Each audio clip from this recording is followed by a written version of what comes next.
Discovery किसने किया था भाई? रॉबर्ट हुक ने किया था।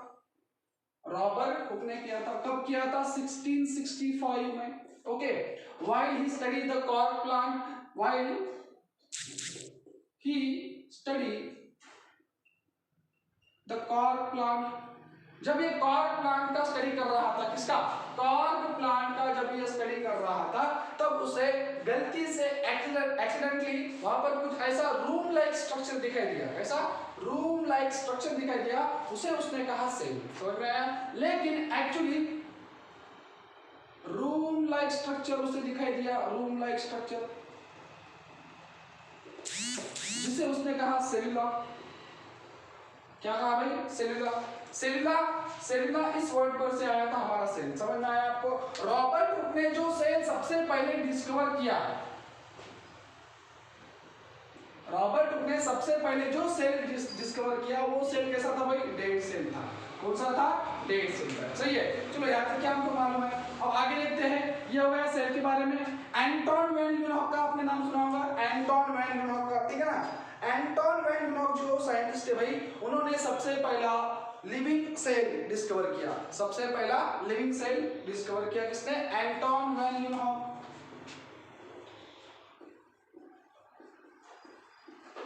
Anton van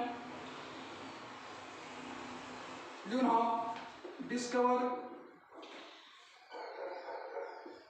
first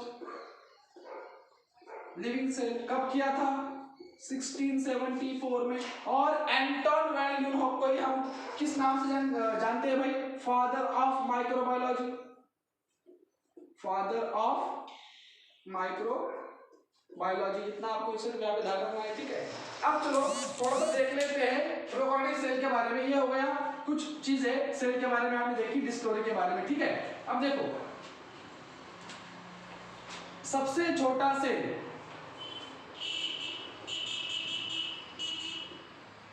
smallest cell कौन सा है? माइकोप्लाज्मा। ओके, सबसे बड़ा सेल, लार्जेस्ट सेल कौन सा है? Ostrich egg. ओके, सबसे लंबा सेल कौन सा है? कौन सा है भाई? Nerve cell. किसका? जिराफ का।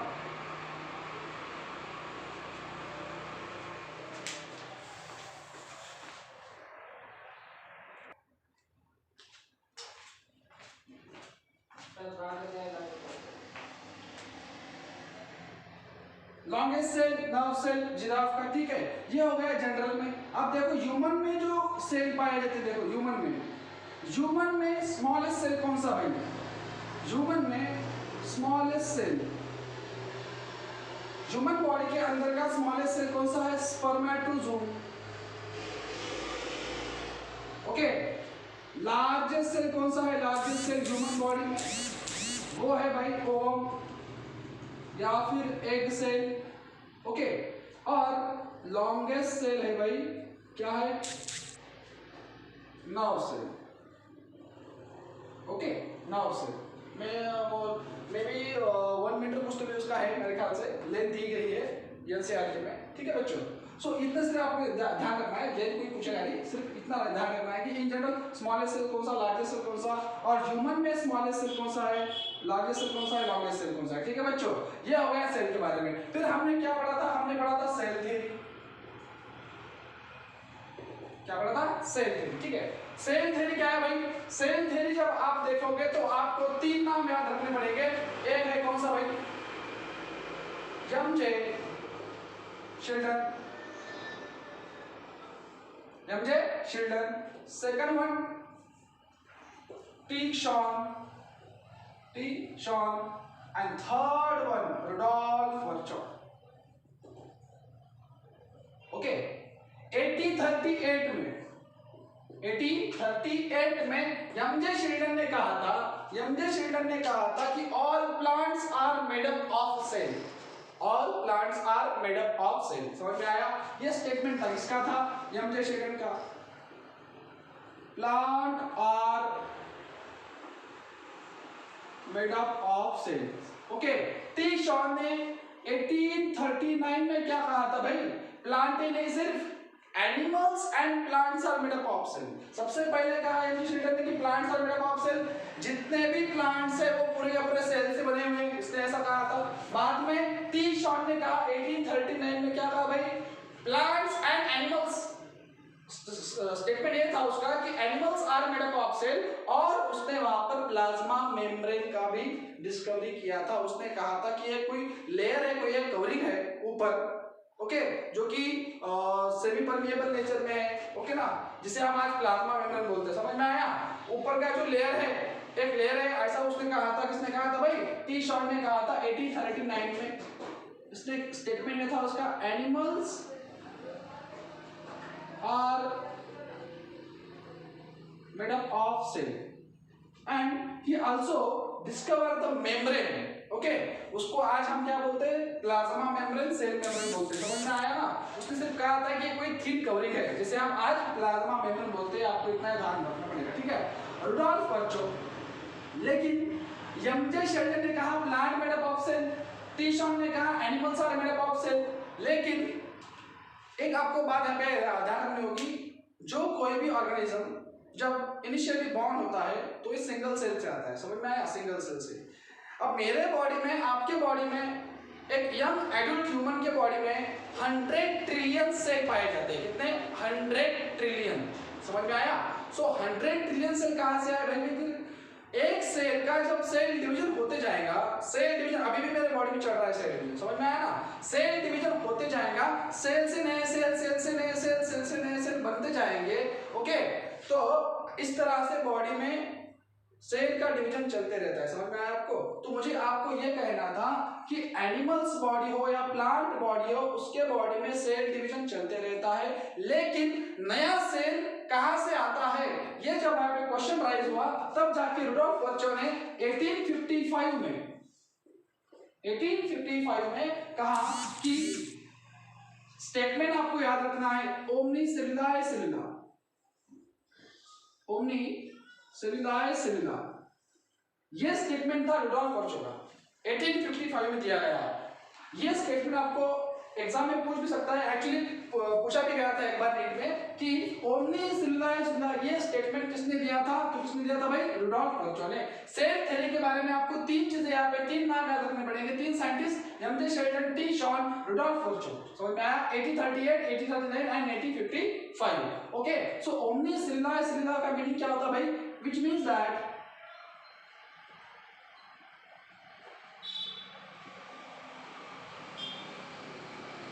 which means that new cells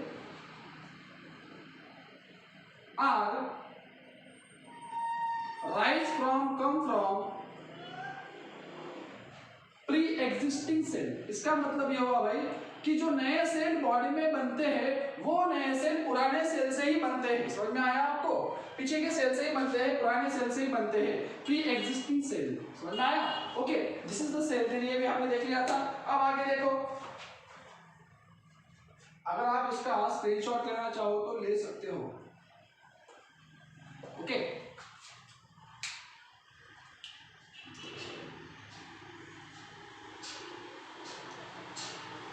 चलिए फिर आप देखते हैं आगे। प्रोकार्योटिक सेल,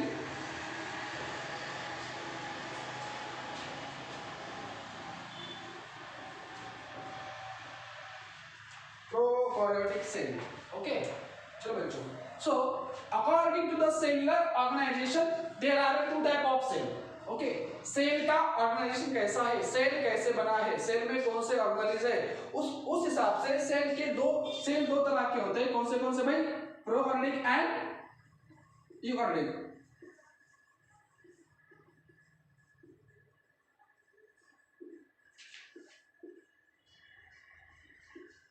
यूकार्योटिक, समझ में आया आपको? ओके, सो प्रोकार्योटिक जो सेल होते हैं बच्चों, इसके बारे में आज हम पढ़ेंगे, और यूकार्योटिक के बाद में नेक्स्ट लेक्चर में देखेंगे। समझ में आया? ठीक है, चलो आपको यहाँ पर प्रोकार्योटिक सेल के कुछ मेजर कंपोनेंट आपको यहाँ पे ध्यान रखने हैं।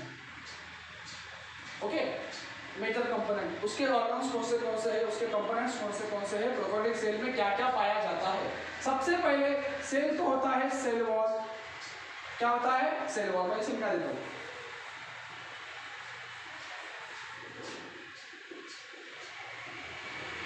चलो, सबसे पहले किसी भी सेल को सेल वॉल होता है, किसी भी सेल को, यानी प्लांट सेल को सेल वॉल होगा, एनिमल सेल को सेल वॉल नहीं होगा। एनिमल सेल को सेल वॉल नहीं होता है, आपको एक्सेप्शन याद रखना पड़ेगा। ठीक है बच्चों। Prokaryotic cell, okay, prokaryotic cell को सेल वॉल होता है। बाद में क्या क्या होता है, प्लाज्मा मेम्ब्रेन, प्लाज्मा या फिर सेल मेम्ब्रेन भी बोलते हैं इसको, ओके। और क्या मिलेगा इसमें, राइबोसोम, मिसोसोम, मिसोसोम, कुछ भी बोल दो। Cell wall, plasma membrane, ribosome, mesosome. एक वहां पर रीजन मिलेगा आपको, न्यूक्लियोइड, है ना, न्यूक्लियस का नाम सुना होगा आपने। सो ये आपको न्यूक्लियोइड मिलेगा, न्यूक्लियस नहीं रहता है, ठीक है, मैं आपको बताता हूँ, कोई दिक्कत नहीं। चलो, cell wall, plasma membrane, ribosome, mesosome, nucleoid. बाद में और क्या देखेंगे इसमें, cytoplasmic inclusion, These are the part of prokaryotic cell. सबसे पहले प्रोकैरियोटिक सेल आपको कहां पे मिलने वाले हैं भाई, यूनिसेलुलर ऑर्गेनिज्म में। जितने भी सारे यूनिसेलुलर ऑर्गेनिज्म होंगे उनकी बॉडी किससे बनेगी, प्रोकैरियोटिक सेल से बनेगी। किससे बनेगी, प्रोकैरियोटिक सेल से। जैसे कि मैंने यहाँ पर यूनिसेलुलर ऑर्गेनिज्म का एग्जांपल दिया आपको,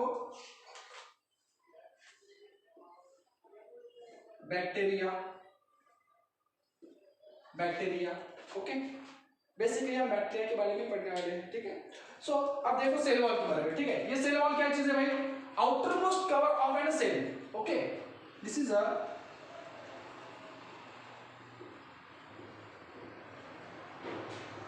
outer most cover of any cell. किसी भी सेल का आउटर मोस्ट कवरिंग, उसे बोलेंगे हम सेल वॉल, ओके। अब ये प्रोकैरियोटिक सेल का सेल वॉल किससे बनता है, वो बनता है पेप्टिडोग्लाइकन से। It is made up of peptidoglycan. ये क्या चीज है सर, बेटा जब हम बायोमॉलिक्यूल्स पढ़ेंगे तब आपको पेप्टिडोग्लाइकन पता चलेगा। सिर्फ आज के लिए इतना ध्यान रखना कि पेप्टिडोग्लाइकन क्या है भाई, पॉलीसैकेराइड है। क्या है वो, पॉलीसैकेराइड, ठीक है। वो हम देखेंगे कभी, ठीक है। सिर्फ आपको इतना रखना है कि याद रखना है कि प्रोकैरियोटिक सेल, जैसे कि बैक्टीरिया जो है, बैक्टीरिया का सेल वॉल, किसी भी प्रोकैरियोटिक सेल का सेल वॉल किससे बनता है, पेप्टिडोग्लाइकन से बनता है। बाद में देखेंगे हम प्लाज्मा मेम्ब्रेन और cell membrane, okay.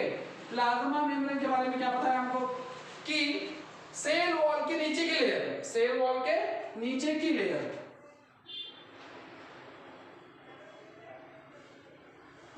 Inside cell wall. Cell wall के नीचे की लेयर कौन सी होती है, सेल मेम्ब्रेन या फिर प्लाज्मा मेम्ब्रेन। सब आपको मैं यहाँ पे याद करा दूंगा, कोई दिक्कत नहीं है ना। दूसरी बात क्या है इसमें, ये हो गया हमारी पहली बात। सेकंड पॉइंट इसमें क्या देखेंगे हम, कि सेल मेम्ब्रेन या फिर प्लाज्मा मेम्ब्रेन किससे बनता है, it is made up of phospholipid bilayer,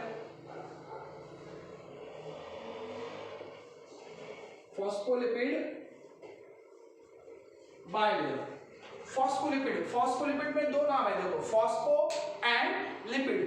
phospho यानी क्या भाई, फॉस्फेट से आया, फॉस्फोलिपिड फैट लिपिड है ना, समझ में आया आपको। सो फॉस्फेट एंड लिपिड्स की दो लेयर से, प्लाज्मा मेम्ब्रेन या फिर सेल मेम्ब्रेन बनता है।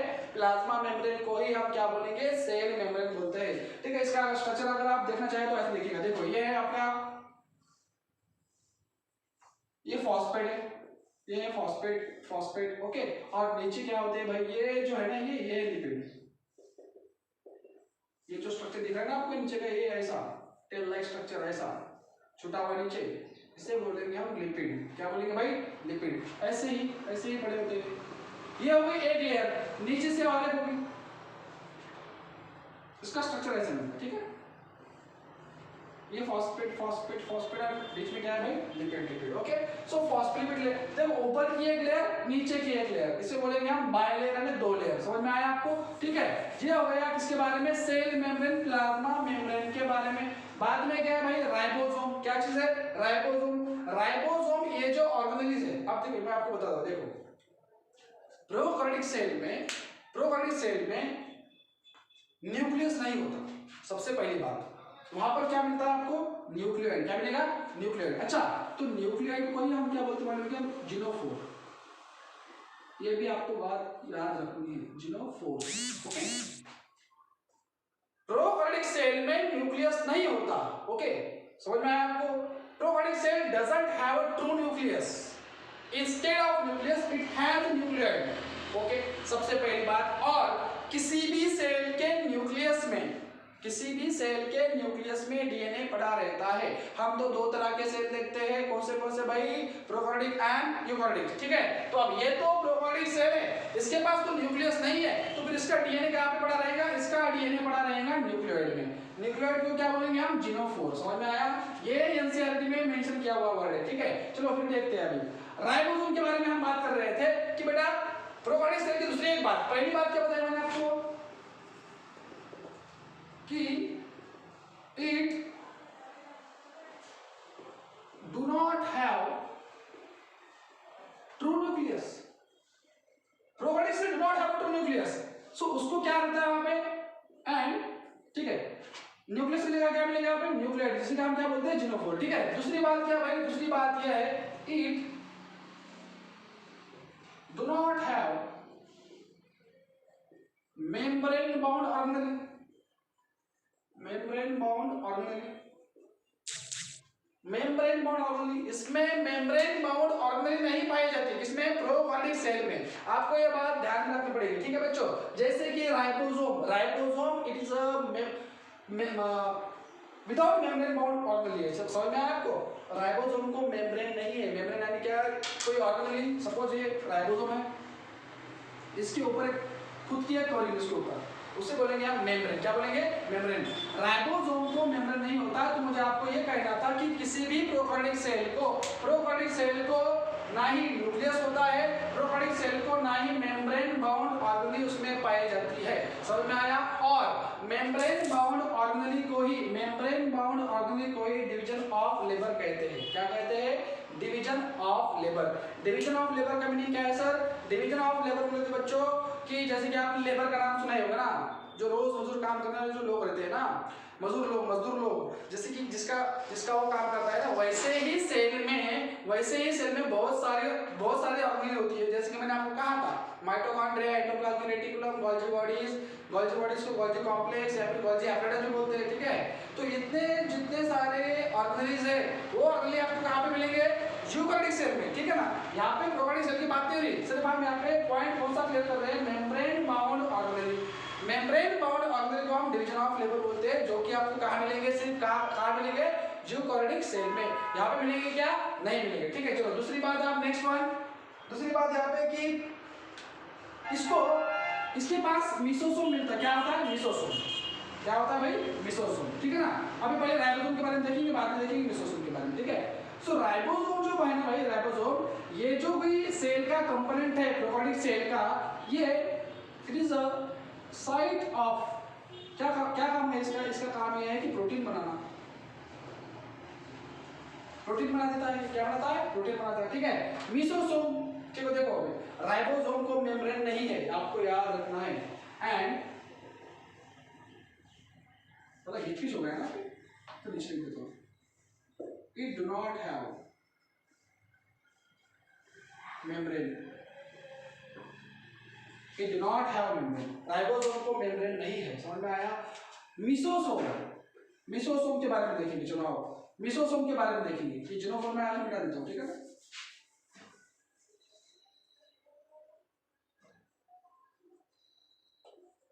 Nucleoid, genophore. ठीक है, चलो मिसोसोम के बारे में देखते हैं। मिसोसोम क्या चीज है भाई, मिसोसोम प्रोकैरियोटिक सेल का वो पार्ट है जहां पे रेस्पिरेशन प्रोसेस होती है। ठीक है ना, रेस्पिरेशन यानी क्या, सांस अंदर लेना, सांस बाहर छोड़ना, वो नहीं बेटा, उसे बोलते हैं हम ब्रीथिंग। क्या बोलते हैं उसे बोलते हैं हम ब्रीथिंग। ठीक है ना, मिसोसोम ये पार्ट है जहां पे रेस्पिरेशन होता है। और रेस्पिरेशन ये प्रोसेस है बच्चों कि जिस प्रोसेस की वजह से सेल में या फिर बॉडी में एनर्जी का प्रोडक्शन होता है। किसका? एनर्जी का प्रोडक्शन। अगर आपने सुना होगा कि mitochondria is known as a powerhouse of cell, why? Because mitochondria produce energy. लेकिन प्रोकैरियोटिक सेल में मेम्ब्रेन बाउंड ऑर्गेनेल नहीं पाई जाती है, मेम्ब्रेन बाउंड ऑर्गेनेल नहीं पाई जाती है। ओके, फिर वहां पे प्रोकैरियोटिक सेल में एनर्जी का प्रोडक्शन कौन करेगा भाई? जैसे कि माइटोकॉन्ड्रिया मेम्ब्रेन बाउंड ऑर्गेनेल है ना, सो प्रोकैरियोटिक सेल में मेम्ब्रेन बाउंड ऑर्गेनेल तो मिलते नहीं, लेकिन हमको क्या पता है कि माइटोकॉन्ड्रिया एनर्जी का प्रोडक्शन करता है ना, तो यहाँ पर माइटोकॉन्ड्रिया तो है नहीं, फिर यहाँ पे एनर्जी का प्रोडक्शन कौन कर रहा है? यहाँ पर एनर्जी का प्रोडक्शन कर रहा है भाई मेसोसोम। कौन कर रहा है? मेसोसोम। आपको यहाँ पे बात याद रखनी होगी। Okay, it perform respiration. ये रेस्पिरेशन भी करेगा, सिक्रेशन भी करेगा, सिक्रेशन की भी प्रोसेस करेगा ये। ओके, रेस्पिरेशन सिक्रेशन भी करेगा और सेल वॉल का फॉर्मेशन करने में भी हेल्प करेगा, ये आपको याद रखनी है। लेकिन इसका फॉर्मेशन ये बनता कैसे है? ये पार्ट सेल में आता कैसे है भाई? जब प्लाज्मा मेम्ब्रेन का एक्सटेंशन हो जाएगा, जिसके अभी प्लाज्मा मेम्ब्रेन है, ये जो कवरिंग है ना, ये कवरिंग, ओके, ये हमारा हो गया सेल। ओके, अब ये जो लाइन है ना बच्चों, ये जब अंदर की जगह ऐसी फोल्ड हो जाएंगे ना, फोल्ड, तो इस स्ट्रक्चर को बोलेंगे मेसोसोम। समझ में आया आपको? इस स्ट्रक्चर को बोलेंगे मेसोसोम। या ऐसी फोल्डेड भी रहती है, ऐसी है ना, पूरी की पूरी फोल्डेड भी रह सकती है, या फिर ये आपको ऐसी दिख सकती है, ऐसी looks like a spherical structure, है ना, गोली की जैसी, या फिर आपको ट्यूब के जैसी दिख सकती है, ट्यूब की जैसी। ओके, समझ में आया? तो मेसोसोम आपको अलग अलग 3 स्ट्रक्चर में दिखाई देगा। अगर वो फोल्डेड है पूरी की पूरा, तो उसे बोलेंगे हम क्या बोलेंगे? Lamella, lamella. ओके, अगर वो स्फेरिकल स्ट्रक्चर में है तो उसे बोलेंगे हम वेसिकल। क्या बोलेंगे भाई? वेसिकल। अगर वो ट्यूब लाइक स्ट्रक्चर में है तो उसे बोलेंगे हम ट्यूब्यूल्स। क्या बोलेंगे? ट्यूब्यूल्स। समझ में आया आपको? सो मेसोसोम क्या करेंगे भाई? रेस्पिरेशन परफॉर्म करेगा, सेल वॉल फॉर्मेशन के अंदर भी हेल्प करेगा और सेक्रेशन भी करेगा। और दूसरी बात, मेसोसोम का फॉर्मेशन कैसा होता है? इट प्रोड्यूस बाय, इसका फॉर्मेशन ये कैसे बनता है भाई? It produce by plasma membrane extension.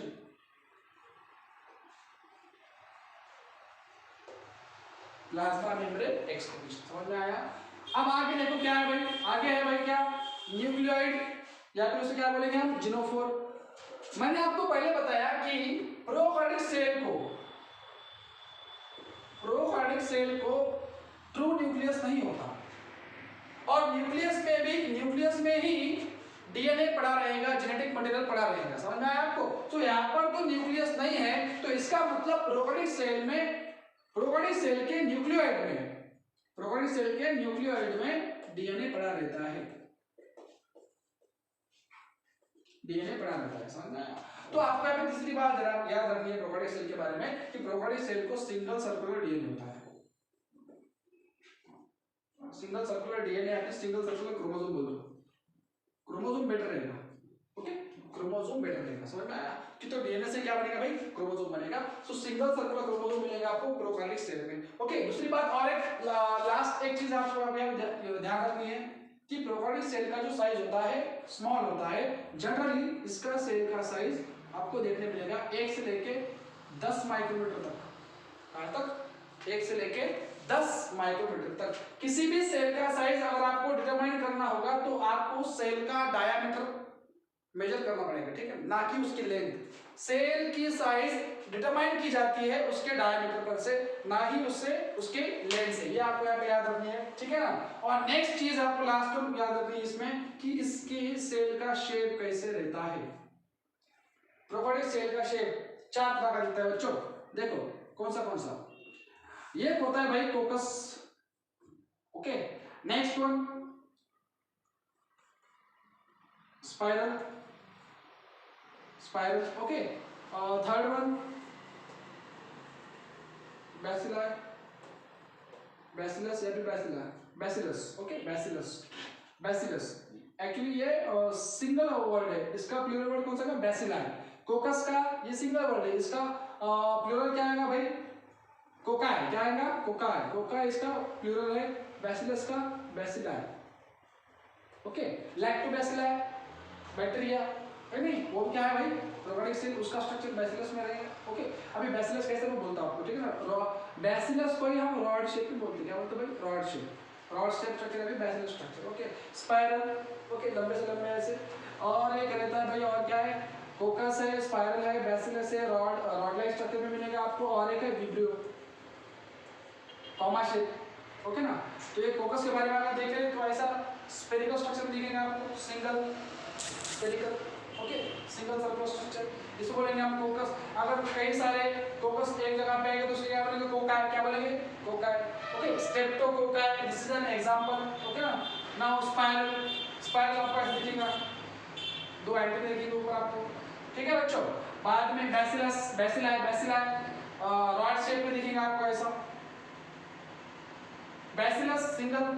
Okay ना, अगर इसके बहुत सारे इसके आगे अगर ऐसे रखे हुए तो क्या बोलेंगे हम उसको, bacilli. Okay, vibrio comma shape में मिलेगा कुछ बैक्टीरिया आपको। ओके ना, समझ में आया आपको। ये था प्रोकैरियोटिक सेल के बारे में। अब आगे देखते हैं, आप इसका स्ट्रक्चर देखेंगे भाई। आपको पूछेगा, देखो क्वेश्चन क्या क्या हो गए, प्रोकैरियोटिक सेल का शेप कैसा कैसा रहता है भाई, कोकस, स्पाइरल, बैसिलस और विब्रियो, ठीक है। बाद में प्रोकैरियोटिक सेल को सिंगल सर्कुलर क्रोमोसोम होता है। बाद में प्रोकैरियोटिक सेल में मेम्ब्रेन बाउंड ऑर्गेनेल मिलते हैं क्या, नहीं मिलते हैं, समझ में आया। प्रोकैरियोटिक सेल में न्यूक्लियस होता है क्या, नहीं होता है। तो उसके क्या होता है फिर, न्यूक्लियड होता है उसको, जहाँ पे डीएनए पड़ा रहता है। प्रोकैरियोटिक सेल में डीएनए कहाँ पे पड़ा होता है, न्यूक्लियोइड में, या फिर हम उसको क्या बोलेंगे, जीनोफोर, ठीक है बच्चों।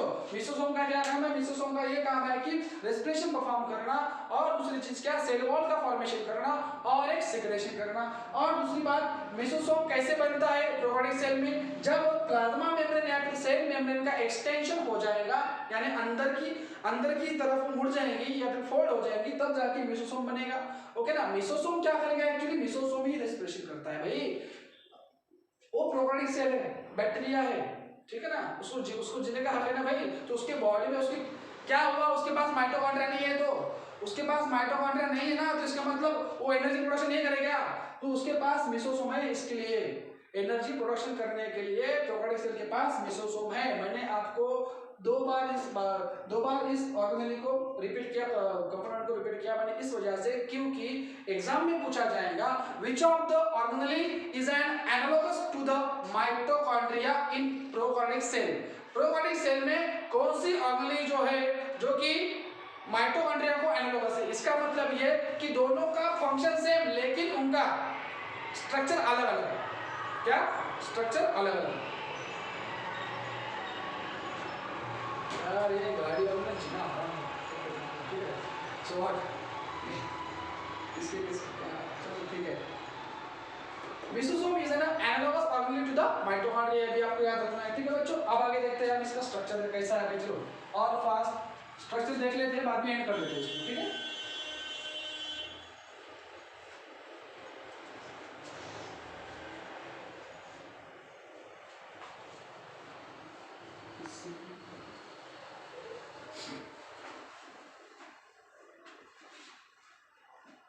सुना, अब क्या होगा, सेल स्ट्रक्चर प्रोकैरियोटिक का देख लेते हैं, ठीक है। कैसा दिखेगा प्रोकैरियोटिक सेल, चलो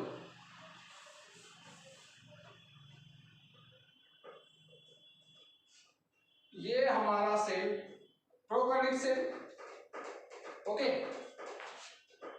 ये जो सेल के अंदर की जितना भी आपको ये एम्प्टी स्पेस दिखाई दे रहा है, इसे बोलेंगे हम साइटोप्लाज्म। पहले मैं यहाँ पे नाम लिख देता हूँ, prokaryotic cell.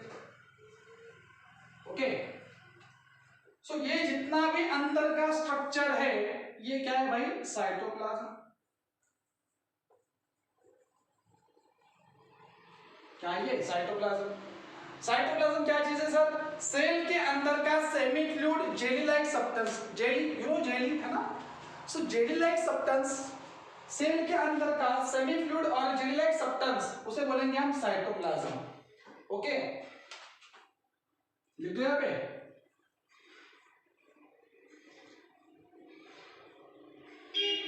Jelly like substance, jelly like substance. और ये साइटोप्लाज्म भाई 90% वाटर से बनता है, 90% वाटर से बनता है एंड 10% इसमें एंजाइम, प्रोटीन, कार्बोहाइड्रेट, लिपिड पड़ा रहेगा। समझ में आया आपको? 10% क्या रहेगा? Carbohydrate, acid, acid, amino acid, okay, etcetera, protein पड़ा रहेगा। समझ में आया आपको? ये हो गया साइटोप्लाज्म के बारे में। और जितने भी सेल के ऑर्गन हो गए, ऑर्गेनिज हो गए, वो पूरी की पूरी साइटोप्लाज्म में पड़े रहेंगी, एम्बेडेड होंगी। ठीक है ना? ये मूविंग है, सब्सटेंस लिविंग है। कैसा है? लिविंग है साइटोप्लाज्म। साइटोप्लाज्म लिविंग है, नॉन लिविंग नहीं है। पार्ट समझ में आया आपको? लिविंग है इसका मतलब क्या? वो कम भी हो सकता है, ज्यादा भी हो सकता है, कम ज्यादा हो सकता है। समझ में आया आपको? ओके ना? तो ऐसा नहीं है कि एक बार खत्म हो गया तो खत्म हो गया, ऐसा नहीं है। ठीक है बच्चों? तो साइटोप्लाज्म लिविंग सब्सटेंस है, आपको याद रखना है। 90% वाटर से बनता है, 10% किससे बनेगा भाई? वो carbohydrate, amino acid, protein, lipid उसमें पड़ा रहेगा, एंजाइम। ठीक है ना? सो तीसरी चीज इसमें आपको याद रखनी है कि साइटोप्लाज्म के अंदर पूरे के पूरे ऑर्गेनेल पड़ी होती है, ऑर्गन्स पड़े होते हैं। ठीक है ना? ओके, किसको छोड़ के? सिर्फ न्यूक्लियस को छोड़ के। किसको छोड़ के? न्यूक्लियस को। लेकिन ये तो प्रोकार्योटिक सेल है सर, इसकी न्यूक्लियस है क्या? नहीं है। चलो ठीक है, यानी न्यूक्लियोइड है ना, तो उसको छोड़ के पूरा का पूरा जितने भी ऑर्गेनिज्म वो उसके अंदर पड़े रहेंगे। किसके अंदर? साइटोप्लाज्म के अंदर। जैसे कि हमने राइबोसोम को देखा, मेसोसोम, ये जो ऑर्गेनेल देखे ना भाई, ये पूरे के पूरे साइटोप्लाज्म के अंदर पड़े रहेंगे और ये मूविंग सब्सटेंस है, ऐसे हलते रहता है, ऐसे ऐसे ऐसे। समझ में आया आपको? चलो ठीक है।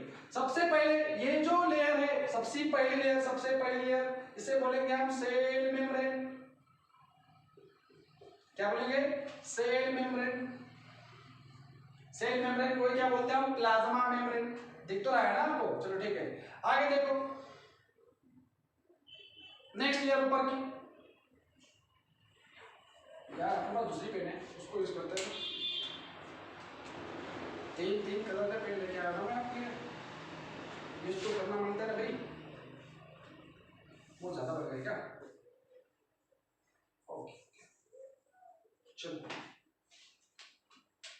नेक्स्ट लेयर है, किसकी लेयर है ये? Cell wall. सेल वॉल के अंदर की लेयर कौन सी बताया था मैंने आपको? Cell membrane. सेल मेम्ब्रेन या फिर प्लाज्मा मेम्ब्रेन किससे बनता है ये? Made up of phospholipid bilayer. Phospholipid bilayer. ये जो लेयर है प्लाज्मा मेम्ब्रेन या फिर सेल मेम्ब्रेन की ऊपर की लेयर, क्या है वो? Cell wall. किससे बनेगा ये? Made up of peptidoglycan. Peptidoglycan. देखो एक बात आपको याद रखना है, यहाँ पे बैक्टीरियल सेल यानी प्रोकैरियोटिक सेल, प्रोकैरियोटिक सेल का सेल वॉल सिर्फ पेप्टिडोग्लाइकन से बनता है। जैसे कि आपको पता है प्लांट सेल अगर होगा, प्लांट मल्टी सेलुलर है या फिर यूनिसेलुलर है? मल्टी सेलुलर है। और जितने भी सारे मल्टी सेलुलर ऑर्गेनिज्म है वो उनका सेल पूरा का पूरा सेल कैसा है भाई? यूकैरियोटिक है। इस वजह से जो प्लांट सेल है ना भाई, तो प्लांट सेल का सेल वॉल पेप्टिडोग्लाइकन से नहीं बनता। आपको याद रखना है, प्लांट सेल का जो सेल वॉल होता है भाई, cell wall made up of cellulose.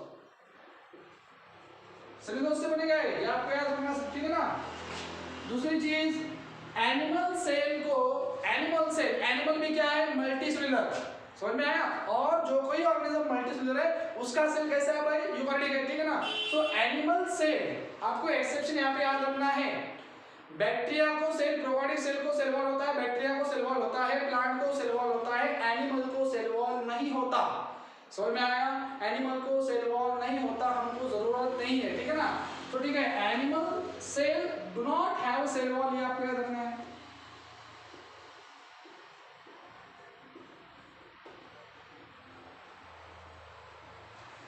अब एनिमल सेल को सेल वॉल क्यों नहीं होता है, तो आप मुझे बताओगे कमेंट में करके। ठीक है?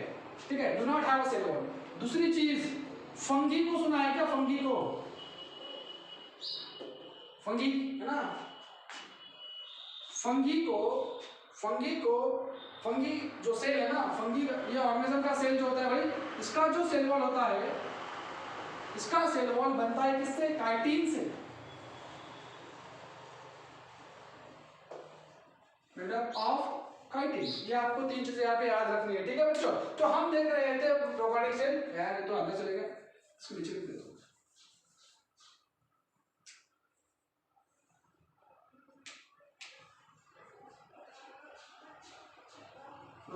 Eukaryotic cell. चलो ठीक है, पहली लेयर सेल मेम्ब्रेन जिसे हम प्लाज्मा मेम्ब्रेन भी बोलते हैं, जिससे किससे बनती है, फॉस्फोलिपिड से बनती है। याद रखना आपको, दो लेयर होते हैं, पहले लेयर से बोलते हैं हम उसको। सेल वॉल किससे बनेगा, पेप्टिडोग्लाइकन से। पेप्टिडोग्लाइकन से सेल वॉल बनता है किसका, प्रोकैरियोटिक सेल का, किसी भी प्रोकैरियोटिक सेल का यानी बैक्टीरिया का, ठीक है। उसके ऊपर की लेयर है मेरे पास, और तीसरी पेन भाई, दो दो तीन तीन पेन लेके आ रहा हूं।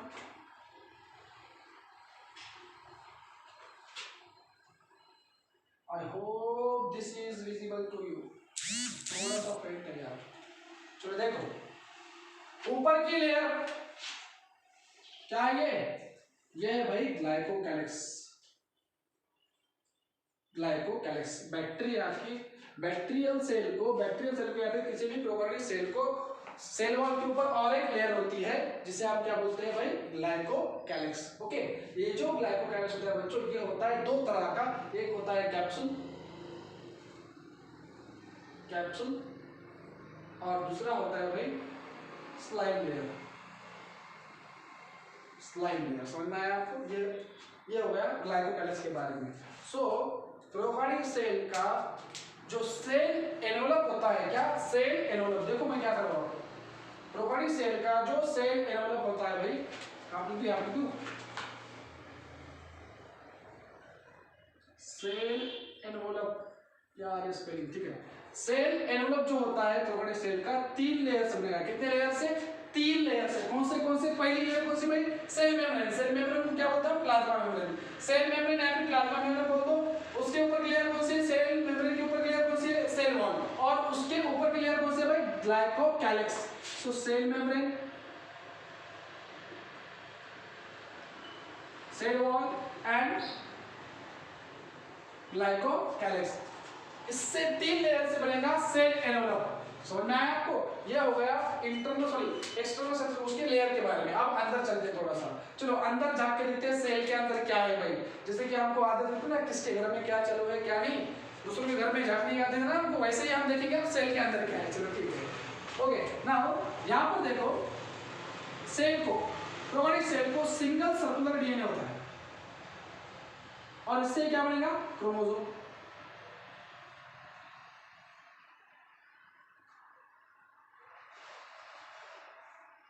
मैंने आपको सबसे पहले बताया था कि न्यूक्लियस के अंदर डीएनए पड़ा होता है ना। तो डीएनए से क्या बनेगा, क्रोमोसोम बनेगा, ठीक है। प्रोकैरियोटिक सेल को सिंगल क्रोमोसोम होता है, सिंगल सर्कुलर डीएनए से एक सिंगल क्रोमोसोम बनेगा, ठीक है। तो ये जो डीएनए, जो क्रोमोसोम है, यहाँ पर तो न्यूक्लियस नहीं है, तो जिस रीजन में प्रोकैरियोटिक सेल में उसका डीएनए पड़ा रहेगा उसे बोलेंगे हम जिनोफोर या फिर न्यूक्लियोइड। क्या बोलेंगे भाई, nucleoid. This is the region in which DNA is present. Okay, this is called as what, nucleoid और जिनोफोर। समझ में आया? चलो ठीक है, आगे देखो, ये जो सेल मेम्ब्रेन है, सेल मेम्ब्रेन की जो लेयर है, सबसे पहली लेयर ये, इसको, इसके ऊपर देखो बच्चों, इसके ऊपर राइबोसोम पड़े होते हैं। राइबोसोम क्या पड़े होते हैं, राइबोसोम। राइबोसोम के बारे में आपको बताया था मैंने, ribosome it is the site of protein synthesis. Eukaryotic cell में भी और प्रोकैरियोटिक सेल में भी। अब कोई बच्चा पूछेगा सर प्रोकैरियोटिक सेल में राइबोसोम और यूकैरियोटिक सेल में राइबोसोम सेम होता है क्या, नहीं होता, ये आपको ध्यान रखना पड़ेगा, ठीक है ना, क्योंकि उसकी डेंसिटी, उसका जो ये होता है ना वॉल्यूम, वो अलग अलग होता है। जैसे कि राइबोसोम बेटा, प्रोकैरियोटिक सेल में जो राइबोसोम पाया जाता है, तो कुछ राइबोसोम आपको सेल मेम्ब्रेन या फिर प्लाज्मा मेम्ब्रेन पे पड़ा दिखेगा, और कुछ राइबोसोम आपको साइटोप्लाज्म के अंदर पड़ा दिखेगा। उसे बोलेंगे हम, देखो ये राइबोसोम, इसका स्ट्रक्चर ऐसे दिखेगा, ठीक है। ऊपर का जो पार्ट है थोड़ा सा बड़ा दिखेगा, छोटा नीचे का पार्ट छोटा दिखेगा। ये जो राइबोसोम है, प्रोकैरियोटिक सेल का जो राइबोसोम है, वो 70s राइबोसोम होता है। कौन सा, 70s। यस, ये यूनिट है किसका भाई, सेडिमेंटेशन कोएफिशिएंट यूनिट बोलते हैं उसको, या फिर स्वेडबर्ग यूनिट भी बोलते हैं, ठीक है। जिससे क्या नापा जाता है, किसी भी राइबोसोम का डेंसिटी, उसका वॉल्यूम, उससे नापा जाता है। प्रोकैरियोटिक सेल में राइबोसोम जो आपको मिलेगा वो 70s राइबोसोम मिलेगा, जिसका ऊपर का पार्ट 50s होगा और नीचे का पार्ट 30s। ये आपको 50 और 30 को ऐड मत कर देना, 80 मत कर देना, ये बायोलॉजी है, बायोलॉजी में अलग होता है भाई, ठीक है। समझ में आया आपको? सो राइबोसोम, कुछ राइबोसोम आपको कहां पे मिलेगा भाई, साइटोप्लाज्म के अंदर पड़ा दिखेगा। ये जितना भी पार्ट है, जितना भी एम्प्टी पार्ट है ना, जो सेमी फ्लूइड सब्सटेंस से बना हुआ है जिसमें 90% वाटर है, 10% एंजाइम है, कार्बोहाइड्रेट है, प्रोटीन है, अमीनो एसिड है, एक्सेट्रा। सो उसके अंदर ऑर्गेनेल्स पड़ी होती है जैसे कि राइबोसोम यहाँ पे पड़ा हुआ है, लेकिन न्यूक्लियोइड के अंदर यहाँ पे साइटोप्लाज्म होगा क्या? नहीं होगा, ये आपको याद रखना, ठीक है बच्चों? चलो ठीक है। अब देखो यहाँ पे क्या होने वाला है, ये राइबोसोम। अब ये राइबोसोम का क्या काम है देखो, अभी डीएनए से आरएनए बनता है, ये आपको याद रखना है। डीएनए से आरएनए बनता है, ओके, सिंपल सी चीज है। डीएनए से आरएनए बनता है बेटा। आरएनए 3 तरह का होता है, कितने तरह का? 3 तरह का, एमआरएनए, टीआरएनए एंड आरआरएनए। समझ में आया? तो सिर्फ आपको यहाँ पे बेसिक चीजें याद रखना है, जब हम जेनेटिक्स पढ़ेंगे तब पढ़ा देंगे, ठीक है ना? जो आरएनए में का जो एमआरएनए है भाई, एमआरएनए का प्रोडक्शन, एमआरएनए का फॉर्मेशन, एमआरएनए का प्रोडक्शन डीएनए से जब होगा उस प्रोसेस को बोलेंगे हम ट्रांसक्रिप्शन। क्या बोलेंगे भाई? Transcription, okay. चलो ठीक है, फिर यहाँ से डीएनए से जो डीएनए यहाँ से क्या बनेगा भाई? एमआरएनए बनेगा, एमआरएनए, ओके। ये एमआरएनए यहाँ पे बनता चला गया, देखो ये एमआरएनए से बनता चलेगा और इस एमआरएनए के ऊपर बहुत सारे राइबोसोम आके पड़े होंगे, बहुत सारे। Many ribosomes are attached to the mRNA, okay ना? So this structure is called as what? Polysome। इसको क्या बोलेंगे हम? पॉलीसोम। पॉलीसोम क्या चीज है?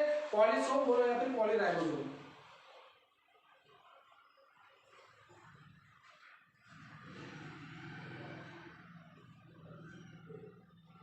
पॉलीसोम या फिर पॉलीराइबोसोम। पॉली यानी क्या?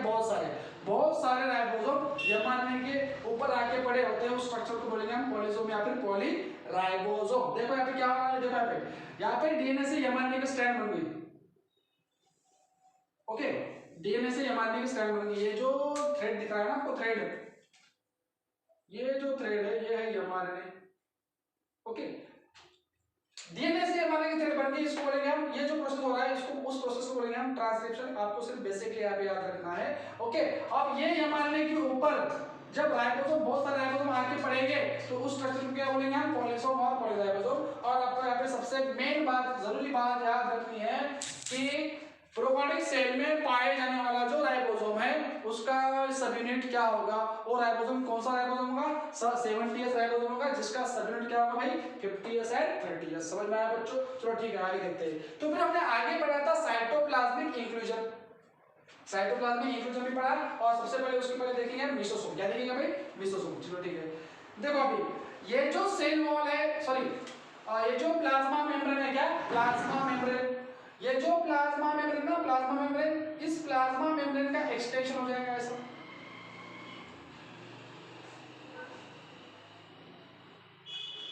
प्लाज्मा मेम्ब्रेन का एक्सटेंशन हो जाएगा और वहां पे जो स्ट्रक्चर प्रोड्यूस होगा उसे बोलेंगे हम मेसोसोम। क्या बोलेंगे भाई? मेसोसोम। ये आपको इस तरह का भी दिख सकता है या फिर ये आपको इस तरह का भी दिख सकता है, ओके। वेसिकल स्ट्रक्चर में भी दिख सकता है, ओके, या फिर आपको ट्यूबल स्ट्रक्चर में भी दिख सकता है, जैसे कि आपको बताया था, ओके, ठीक है ना? तो ये इसे बोलेंगे हम मेसोसोम। ये क्या है भाई? Mesosome, okay. अब ये जो मेसोसोम है ना भाई, ये मेसोसोम क्या करेगा? जैसे कि हमने आपको बताया था, मेसोसोम करेगा भाई, मेसोसोम रेस्पिरेशन करेगा। सेल वॉल पे बना, प्लाज्मा मेम्ब्रेन के ऊपर की लेयर किसकी है? प्लाज्मा मेम्ब्रेन के ऊपर की लेयर किसकी है भाई? सेल वॉल की। सेल वॉल का फॉर्मेशन भी कौन करेगा? सेल वॉल का फॉर्मेशन करने में मदद कौन करेगा? मेसोसोम करेगा। दूसरी चीज, मेसोसोम रेस्पिरेशन करेगा। सो देखो रेस्पिरेशन कहाँ पे हो? जैसे कि आपको पता है माइटोकॉन्ड्रिया करता है एनर्जी का प्रोडक्शन, ठीक है ना? सो माइटोकॉन्ड्रिया जब एनर्जी का प्रोडक्शन करता है ना भाई, तो माइटोकॉन्ड्रिया के अंदर उस प्रोसेस को करने के लिए कुछ एंजाइम होते हैं। वैसे ही कुछ एंजाइम मेसोसोम के भी अंदर होते हैं, यहाँ पे पड़े रहेंगे, उसको बोलेंगे हम respiratory enzyme. Respiratory enzyme,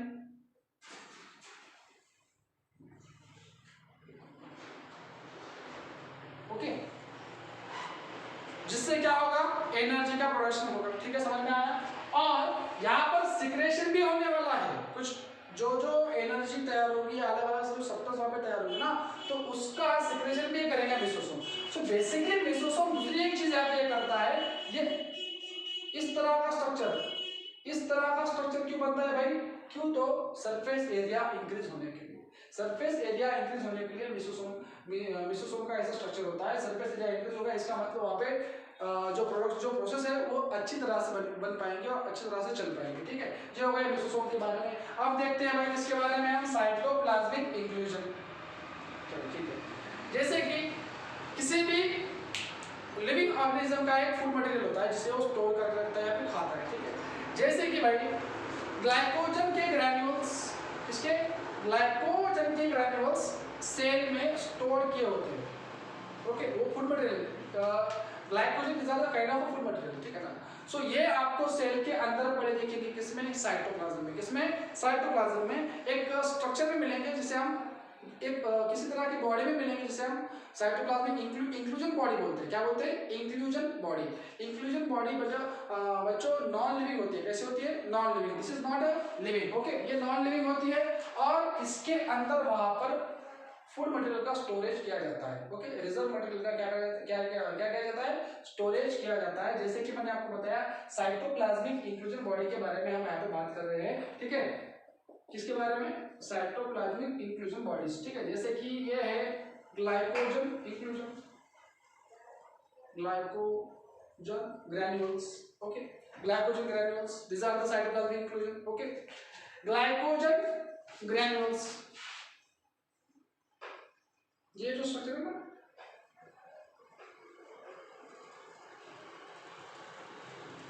glycogen granules, ये जो है ना आपको कहाँ पे मिलेगा बच्चों? ये मिलेगा आपको लिवर में, मसल में। ठीक है, मसल सेल में, यहाँ पे लिवर के सेल में आपको ग्लाइकोजन ग्रैन्यूल मिलेगा। या फिर जैसे कि देखो, और क्या?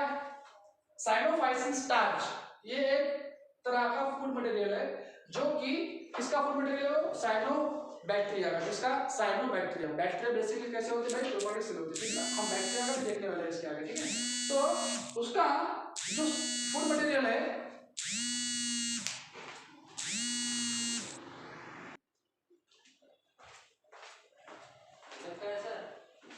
वो थोड़ा 2 मिनट, उसका जो फूड मटेरियल है वो है साइनोफाइसिन स्टार्च। ठीक है बच्चों, तो साइनोफाइसिन स्टार्च जो है ना, साइनो बैक्टीरिया का फूड मटेरियल है जो कि साइनोफाइसिन ग्रैन्यूल्स में स्टोरेज किया जाता है उसका। ठीक है, cyanophycin granules, glycogen granules. Okay, ये जो क्या है बच्चों? ये है हमारे साइटोप्लाज्मिक इंक्लूजन। समझ में आया आपको? ये है cytoplasmic inclusion, glycogen granules, cyanophycin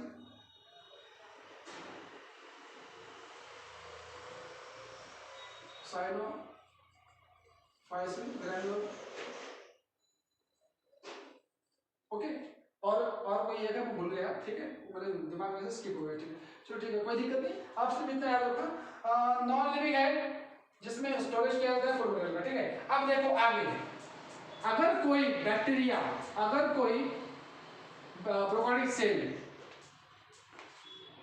खुद से फूड का प्रोडक्शन कर नहीं पाता है या फिर फूड मटेरियल को बना नहीं पाता है, प्रोड्यूस नहीं कर पाता है कि नहीं? जैसे कि जिसे हम क्या बोलेंगे? हेटेरोट्रॉपिक। ओके, हेटेरोट्रॉपिक यानी दूसरे पे डिपेंड रहने वाला। ओके ना। अब कुछ प्रोकैरियोटिक सेल क्या करते हैं भाई? खुद से ही बनाते हैं। अब जो ऑर्गेनिज्म खुद का फूड मटेरियल, खुद का जो भी फूड होता है वो खुद से बनाते हैं, हम उसे क्या बोलेंगे भाई?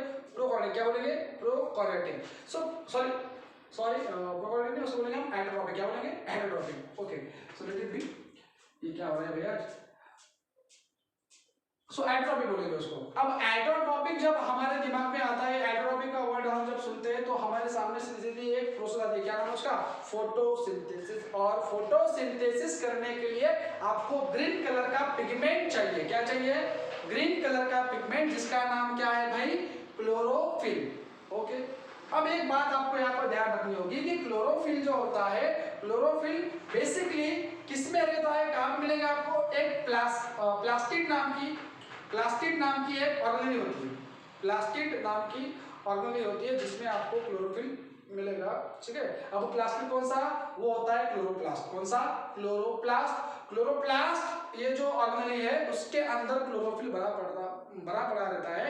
लेकिन क्लोरोप्लास्ट ये जो ऑर्गेनेल है ये मेम्ब्रेन बाउंड ऑर्गेनेल है और हमको अच्छी तरह से पता है कि प्रोकैरियोटिक सेल में मेम्ब्रेन बाउंड ऑर्गेनेल नहीं होती।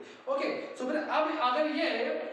कोई प्रोकैरियोटिक सेल है जो कि एक्टोट्रॉपिक है और उसके पास क्लोरोफिल है, तो उसका क्लोरोफिल कहाँ पे पड़ा रहेगा? तो उसका क्लोरोफिल साइटोप्लाज्म के अंदर पड़ा रहेगा क्या? नहीं पड़ा रहेगा बच्चों।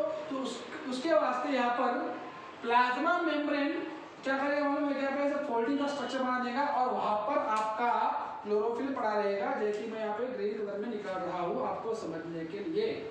ग्रीन कलर पिगमेंट, पिगमेंट है ना? ये देखो अब याद आ गया मुझे, glycogen granule, cyanophycin granule, pigment के भी ग्रैन्यूल्स कहाँ पे पड़े रहेंगे? Cytoplasmic inclusion bodies.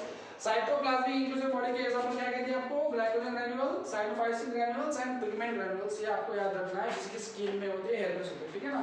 सो ये प्लाज्मा मेम्ब्रेन का जो कोई फोल्डिंग वाला स्ट्रक्चर है जिसमें क्या पड़ा हुआ है? हमारा क्लोरोफिल। क्या पड़ा हुआ है? क्लोरोफिल। इसको क्या बोलेंगे हम? इसको बोलेंगे हम क्रोमेटोफोर। इसको बोलेंगे हम क्रोमेटोफोर। समझ में आया? और एक बात आपको यहाँ पे बताने की रह गई, और इस तरह से प्रोकैरियोटिक सेल पे खत्म हो रहा है, ठीक है ना? ठीक है, देखो अभी ये जो सिंगल सर्कुलर क्रोमोसोम है, डीएनए है, यहाँ पर एक्स्ट्रा सिंगल सर्कुलर डीएनए भी यहाँ पे अंदर मिलता है आपको। किसके अंदर? सेल के अंदर। डबल स्ट्रैंड है ना? डबल स्ट्रैंड, यह भी याद रखना है। Double stranded single circular DNA, extra single circular DNA आपको साइटोप्लाज्म के अंदर भी मिलेगा। मेरे पास जगह नहीं है भाई, ग्लाइकोजन ग्रैन्यूल को मिटा देता हूं मैं, आपको यहाँ पे याद रखना है, ठीक है? ये हमारा ग्लाइकोजन ग्रैन्यूल हो गया, ओके। और यहाँ पे extra single circular DNA, extra single circular DNA,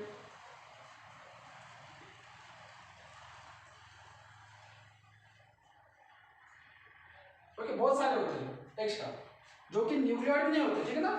nucleoid में रहते नहीं है साइटोप्लाज्म के अंदर जो एक्स्ट्रा सिंगल सर्कुलर डीएनए। अब ये डीएनए और ये डीएनए अलग अलग है, देखो इसका काम अलग है, इसका काम अलग है, ठीक है ना? यहाँ से क्रोमोसोम बन चुका है, ये जेनेटिक मटेरियल होगा, ठीक है ना बच्चों? जो कहाँ पे पड़ा हुआ है? न्यूक्लियोइड में पड़ा हुआ है, ओके। और ये जो है ना, ये जो एक्स्ट्रा सिंपल सा, सादा सा, छोटा सा, okay, single circular DNA, simple सा, छोटा सा, उसको बोलेंगे हम, क्या बोलेंगे? प्लास्मिड। प्लास्मिड। सो प्लास्मिड क्या है भाई? Plasmid single circular DNA, small single circular DNA present in the cytoplasm, okay, इसको बोलेंगे हम प्लास्मिड। इसका काम अलग होता है भाई। ये बेसिकली क्या करेगा मालूम है क्या आपको? ये करेगा एंटी जो बॉडी होती है, एंटीबायोटिक जो होते हैं ना भाई, उसको रेजिस्ट करने का काम करता है, एंटीबायोटिक को रेजिस्ट करने का काम करता है। ये एनसीईआरटी में मेंशन की हुई लाइन है, ठीक है ना? समझ में आया आपको? ये हो गया प्रोकैरियोटिक सेल। यहाँ पे पूरा का पूरा प्रोकैरियोटिक सेल आपका खत्म हो चुका है। अब इसके बाद जो है ना बैक्टीरियल सेल जल्दी से देख लेते हैं, थोड़ा सा छोटा सा स्ट्रक्चर है, और यहाँ से यहाँ पे हमारा पूरा का पूरा वन शॉट में प्रोकैरियोटिक सेल खत्म हो रहा है, ठीक है? चलो देखो, ये हो गया अंदर का स्ट्रक्चर, इंटरनल स्ट्रक्चर हमने कर दिया, एंडोमी कर दी सेल की, प्रोकैरियोटिक सेल की। अब देखो बाहर का स्ट्रक्चर, उसकी करेंगे हम मॉर्फोलॉजी। ये हमारा है बैक्टीरिया, ठीक है? इसका ये क्या हो गया भाई? सेल वॉल से, सॉरी सेल मेम्ब्रेन या फिर प्लाज्मा मेम्ब्रेन। ऊपर की लेयर किसकी है भाई? सेल वॉल की है। किससे बनता है सेल वॉल? किसका? बैक्टीरियल सेल का या फिर प्रोकैरियोटिक सेल का सेल वॉल किससे बनता है? पेप्टिडोग्लाइकन से। मेम्ब्रेन, सेल मेम्ब्रेन किससे बनेगा? सेल मेम्ब्रेन किससे बनेगा? व्हाट? सेल मेम्ब्रेन बनेगा किससे भाई? पेप्टिडोग्लाइकन की दो लेयर से।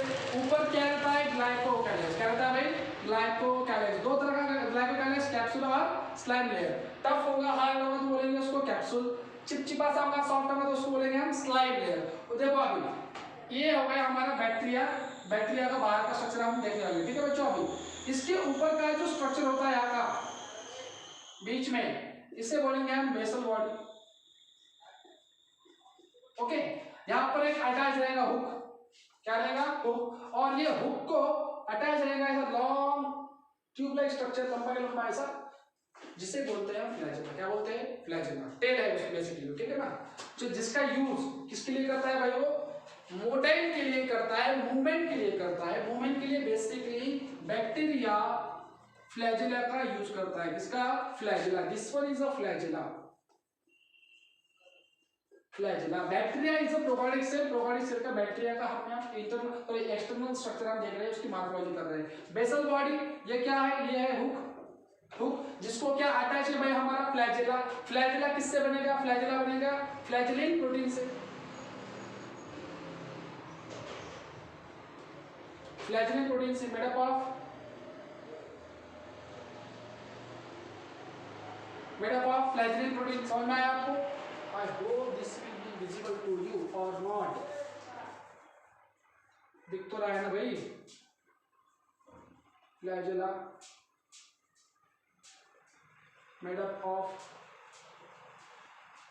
फ्लैजेलम, ठीक है बेटा। इसके अंदर रहता है फ्लैजेलम वाला protein, special type of protein, helical structure में। कैसा? हेलिकल स्ट्रक्चर में ऐसा ऐसा।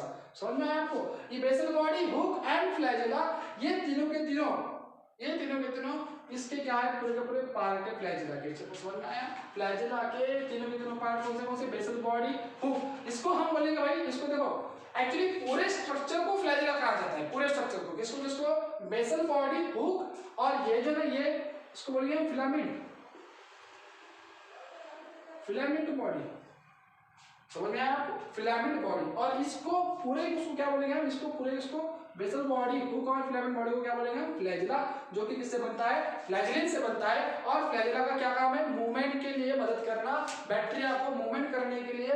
कोड यूज बैक्टीरिया किसका यूज करता है मूवमेंट के लिए? फ्लैजेला का यूज करता है, ठीक है बच्चों। और बैक्टीरिया के ओवरऑल बॉडी पर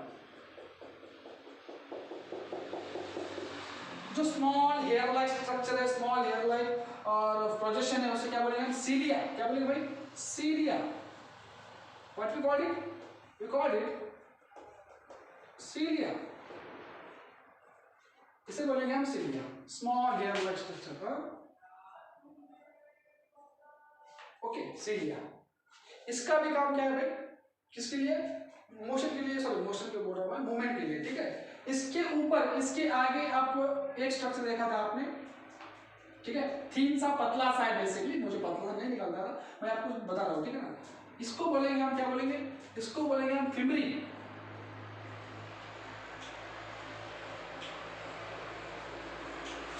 फिब्री,